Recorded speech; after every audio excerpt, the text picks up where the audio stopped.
Hey, what's up guys? This is Jason. Alright, so I've had both these electric race buggies for, well, I've had this one close to a year. I've ran it almost a whole season. We're now towards the end of the season. I've been running it this season. This one I ran for about a season.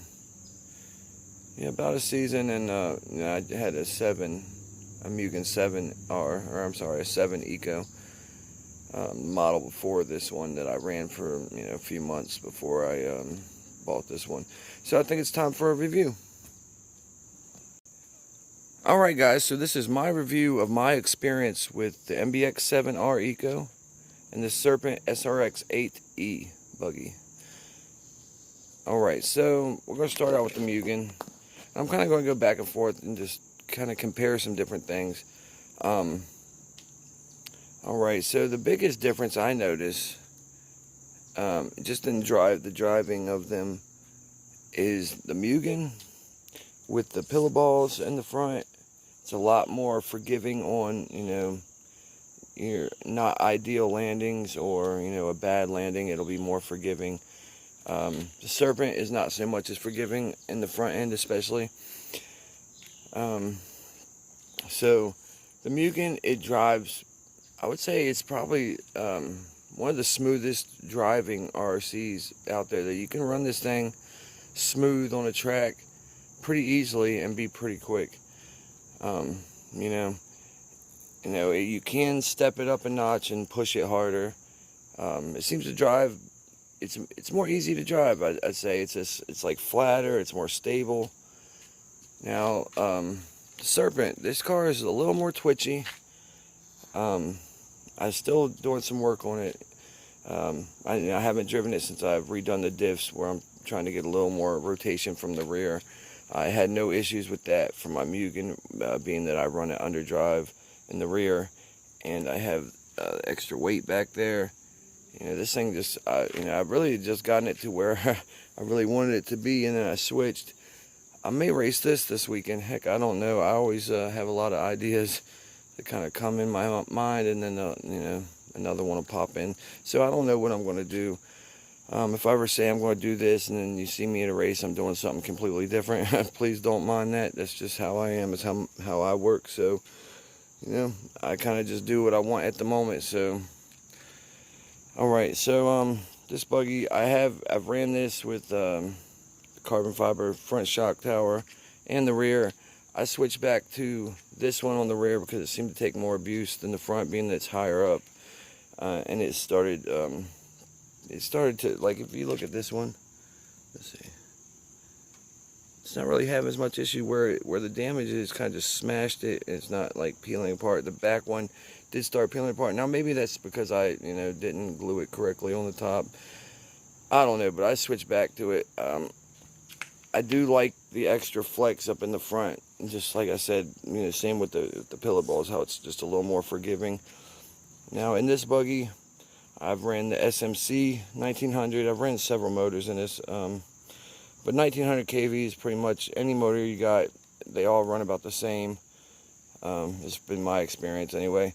The SMC motors, just like the Hobby Wing, they're just better quality and they're going to last longer. And I really think it's probably just the bearings, because I ran Ghoul RC motors, I've ran ZTW motors, which is the ESC I have in here now. I do have another Hobby Wing, but I'm keeping that as a backup for this one, to have it races. And this one does just fine. Although actually, I gotta say, I have had a little bit of issue caliber, but I didn't run this when I raced it, so that's just something I have in there now. So we're not really going to be reviewing that right now. So all right, so the suspension on this is good. It feels good. I've had a lot of issues with the trying to, when I replaced parts in the shocks, like a shaft or the O-rings, sometimes they leak. It's like, I have this one of them right now. Let me see.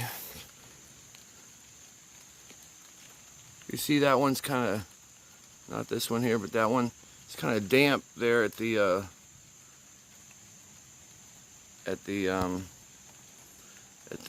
whatever you call it, the little connecting rod end. So it's got a little leak to it, and I just replaced, not the shaft on that one. I replaced the O-rings, but the shaft is fine. There should be no trouble. So, I've had a little bit of trouble with the shocks, getting them to seal up and not leak. The plastic spur gear in this thing, I do like it, because if you look at this pinion gear, that's the pinion gear I ran last season, about halfway through, and I still run it now, but I don't run this buggy much. My wife has ran it one time this year. Now with this buggy, it uses a steel spur gear, so you are going to get more wear on your pinion, so you will be replacing pinions. What I've experienced this, you can't have catastrophic failure if it's not meshed right, or just a real hot day, or something happens and you can end up chewing up your spur gear. But generally that doesn't happen, and there would be something else that's gone wrong to cause that to happen. It's not just going to happen. So really it lasts longer. The plastic spur gear and the metal pinion lasts longer than the metal spur gear on a even a hardened metal pinion. Let's see, I've only had this pinion in here for about maybe a race or two. Yeah, this one barely has any wear. As you can see, it is wearing already. Now this one, the teeth are a little sharper. The gear is wider, so the contact patch is wider also, and it's not as hard on the pinion gear. So a spur gear is about, I think it's about 15 bucks. Pinion gear about the same, about between 10 to 15 bucks. But they do last longer. I feel like the plastic spur with the metal pinion lasts longer, as long as everything, nothing goes wrong. But however, it can be a failure point if you're having issues other places, like if the engine's overheating, you're causing excessive heat. It's going to get to the pinion here and heat up the spur gear, which will with the metal you're not going to have that issue, but you are going to have wear and have to replace it more often. But will you have a catastrophic failure on the track? Not as likely. All right. These buggies do drive way different from one another. I don't know, man. I really don't know. But there's some qualities of the Mugen, the way that it drives, that I'm missing. I just feel like I miss it when I drive this. It's like just the not as planted feeling I get with the Serpent SRX8. It's just not as planted. I don't know. So I'm gonna keep running it. I may run this, every now and then. But so I guess didn't a whole lot come from this review, other than they're both very high quality, very good buggies. And either one's gonna you won't go wrong with either one. So there's my daughter and a little friend across the street.